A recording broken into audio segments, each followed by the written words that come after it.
श्रोता मित्रों, आज से शारदीय नवरात्र आरंभ हो रहे हैं। इस दौरान हम 9 दिनों में माँ दुर्गा के 9 स्वरूपों की पूजा करते हैं। इसे संस्कृत में इस प्रकार वर्णित किया गया है। प्रथम शैलपुत्री च, द्वितीयं ब्रह्मचारिणी, तृतीयं चंद्रघंटेति च, चतुर्थं कुष्मांडा, पंचम स्कंदमातेति, षष्ठं कात्यायनी च, सप्तं कालरात्रेति, अष्टं महागौरी च, नवम सिद्धिदात्री। जैसा कि मैंने संस्कृत में बताया, माँ दुर्गा का पहला स्वरूप शैलपुत्री यानी पर्वत की बेटी हैं। पर्वतराज हिमालय के यहाँ पुत्री के रूप में उत्पन्न होने के कारण इनका यह शैलपुत्री नाम पड़ा।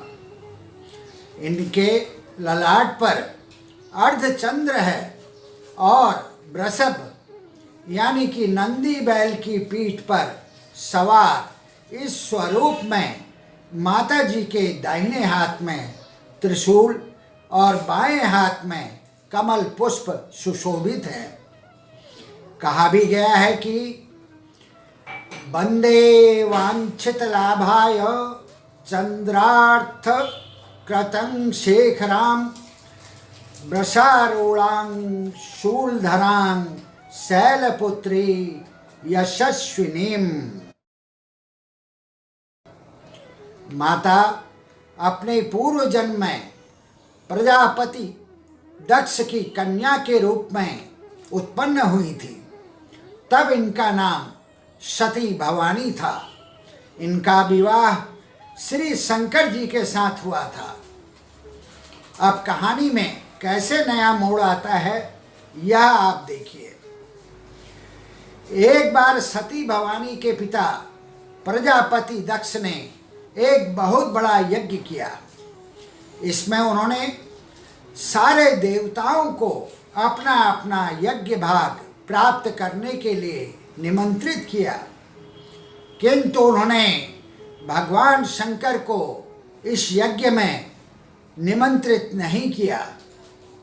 सती भवानी ने जब सुना कि उनके पिता एक अत्यंत विशाल यज्ञ का अनुष्ठान कर रहे हैं, तब वहाँ जाने के लिए उनका मन आतुर हो उठा। अपनी यह इच्छा उन्होंने शंकर जी को बताई। सारी बातों पर विचार विनिमय करने के बाद उन्होंने सती भवानी को कहा, देखो भाई, प्रजापति दक्ष किसी कारणवश हमसे रुष्ट हैं। अपने यज्ञ में उन्होंने सारे देवताओं को निमंत्रित किया है, उनके यज्ञ भाग भी उन्हें समर्पित किए हैं, किंतु हमें जानबूझकर नहीं बुलाया है। कोई सूचना तक उन्होंने नहीं भेजी है। ऐसी स्थिति में तुम्हारा वहाँ जाना किसी प्रकार भी उचित नहीं होगा। शंकर जी के इस उपदेश से सती भवानी का मन शांत नहीं हुआ। पिताश्री का यज्ञ देखने वहाँ जाकर माता और बहनों से मिलने की उनकी व्यग्रता किसी भी प्रकार कम न हो सकी। सती का प्रबल आग्रह देखकर भगवान शंकर ने उन्हें वहाँ जाने की अनुमति दे दी। सती ने पिता के घर पहुंचकर देखा कि कोई भी उनसे आदर और प्रेम के साथ बातचीत नहीं कर रहा है। सारे लोग मुंह फेरे हुए हैं। केवल उनकी माता ने स्नेह से उन्हें गले लगाया। बहनों की बातों में व्यंग और उपहास के भाव भरे हुए थे। परिजनों के इस व्यवहार से उनके मन को बहुत दुख पहुंचा। उन्होंने यह भी देखा कि वहाँ चतुर्दिक भगवान शंकर जी के प्रति तिरस्कार का भाव भरा हुआ है। पिता दक्ष ने उनके प्रति अपमानजनक वचन भी कहे।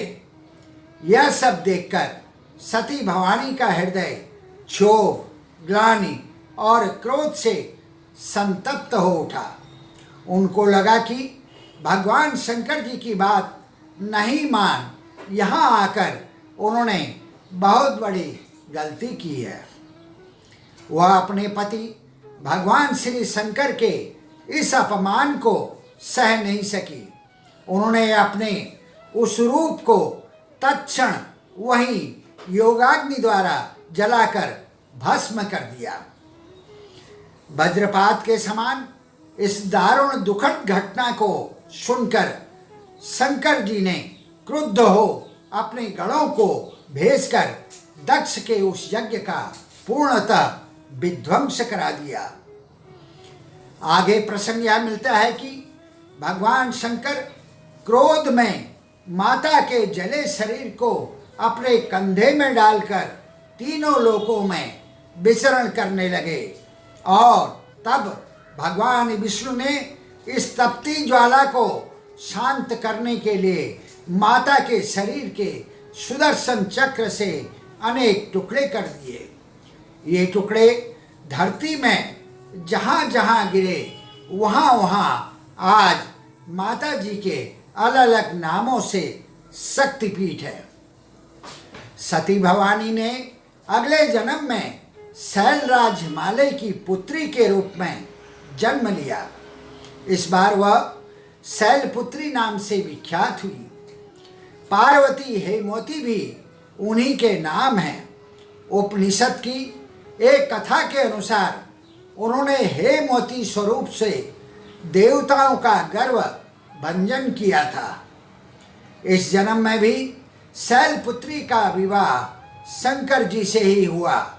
दुर्गा के 9 स्वरूपों में प्रथम शैलपुत्री दुर्गा का महत्व और उनकी शक्तियाँ अनंत हैं। नवरात्रि पूजन में प्रथम दिवस इन्हीं की पूजा और उपासना की जाती है। इस प्रथम दिन की उपासना में योगी अपने मन को मूलाधार चक्र में स्थित करते हैं। यहीं से उनकी योग साधना का मार्ग प्रारंभ होता है। माता शैलपुत्री का मंत्र है ओम देवी शैलपुत्रये नमः। यहाँ यह बताना भी प्रासंगिक लगता है कि नवरात्रि के पहले दिन माता जी को चटकीले और पक्के नारंगी रंग के कपड़े पहनाए जाते हैं। यह रंग ऊर्जा और जीवंतता का संकेत देता है। माँ का ग्रह चंद्रमा और पसंदीदा फूल गुलहड़ माना गया है। इस दिन माता जी के श्री चरणों में शुद्ध घी अर्पित किया जाता है। ऐसी धारणा है कि इस दिन शुद्ध घी का भोग लगने से भक्तजनों को रोग और बीमारी मुक्त जीवन का आशीर्वाद प्राप्त होता है। माता के शैलपुत्री स्वरूप की कथा यही समाप्त होती है। श्रोता मित्रों, अनुरोध है कि आप मेरे YouTube चैनल ज्ञान गंगा चैनल 1 को सब्सक्राइब का बटन दबाकर लाइक एवं सब्सक्राइब करें। माता जी के दूसरे स्वरूप यानी ब्रह्मचारिणी स्वरूप पर अगली वीडियो के साथ कल आपसे फिर से रूबरू होंगे। आपकी सपरिवार कुशलता की कामना। जय माता दी।